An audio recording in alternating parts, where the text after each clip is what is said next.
ଯେତେବେଳେ ଶାସକ ଦଳ ରାଜ୍ୟରେ ଗୁଣ୍ଡାଗର୍ଦି ବଢେଇବା ପାଇଁ ଯୋଜନା କରିବ, ଯେତେବେଳେ ଶାସକ ଦଳର କାର୍ଯ୍ୟକର୍ତ୍ତା ଖୋଲାଖୋଲି ଭାବରେ ସାଧାରଣ ଜନତାକୁ ଧମକ ଦେବେ, ଆମେ ୱେଷ୍ଟ ବେଙ୍ଗଲରେ ଦେଖିଲେ, ଓଡ଼ିଶାରେ ବି ଦେଖୁଛେ। ସେ ସମୟରେ ହିଂସା ଓ ଅରାଜକତା ବଢିବା ଅତି ସାଧାରଣ କଥା। ଓଡ଼ିଶାରେ ଭୁବନେଶ୍ୱର ନିକଟରେ ବାଲିଅନ୍ତା ବାଲିପାଟଣାରେ ଯୋଉ ପ୍ରକାର ଘଟଣା ଘଟିଲା, दिन द्विपहर गोटे पुलिस कर्मचारी को अन्य पुलिस कर्मचारी उपस्थिति रे जो परी किछि युवक अति जघन्य भाव में पिटी पिटी पिटी मारिदेले, से दृश्य देखिले आखिर निद हजिଯିବ। को प्रकार विवेक शून्यता रही, को प्रकार हिंसार भिड़ तैयारी होची, ताकू देखि अपन भय कर।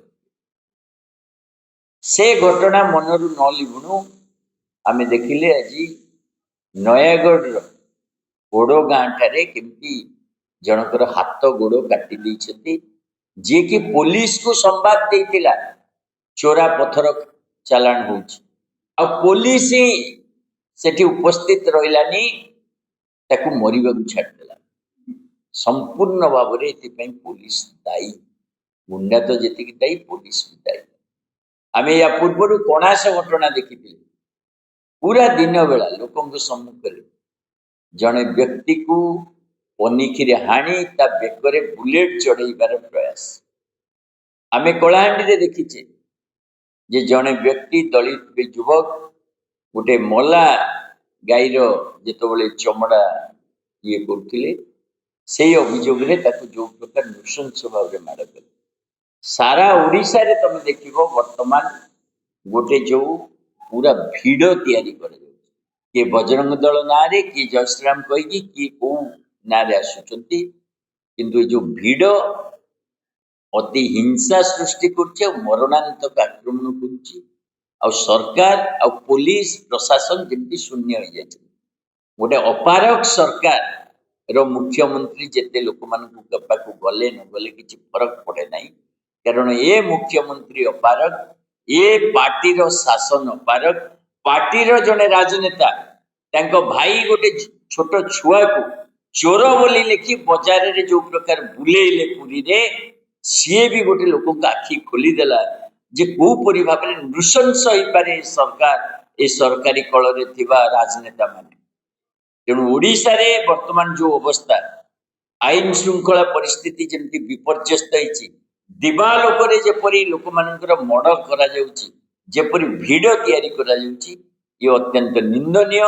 आम आदमी पार्टी यार निंदा करुछि। आ से प्रसंग रे ओडिशावासी को भी आमे आह्वान दउछु, एपरी एक भ्रष्ट गुंडा अपारक सरकार को तुरंत आको विदाय करा जाऊ, एवं जो परिवर्तन पाई आम आदमी पार्टी आवश्यकता रही से समस्ते सहयोग करंतु, एवं आग को आम आदमी पार्टी पाई समस्ते समर्थन दियंतु।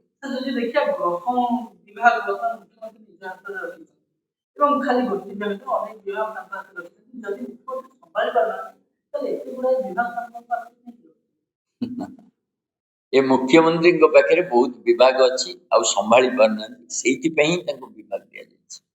भारतीय जनता पार्टी विश्वास करे शासन, भारतीय जनता पार्टी विश्वास करे शासन अभाव रे जेतबेले सब विशृंखलित हम से पैसा रोजगार कर, जड़े अपारक मुख्यमंत्री ओडिशा दि जाए। कारण भारतीय जनता पार्टी केंद्रीय नेतृत्व ओडिशार खणी पानी पवन को निर्विघ्न बिकी पार, से जड़े अपारक मुख्यमंत्री पाखे कौन एत विभाग रही प्रश्न करने अपेक्षा ए प्रकार गोटे पार्टी सरकार केमती ओडिशा रे आसिले ता उपरे प्रश्न करा।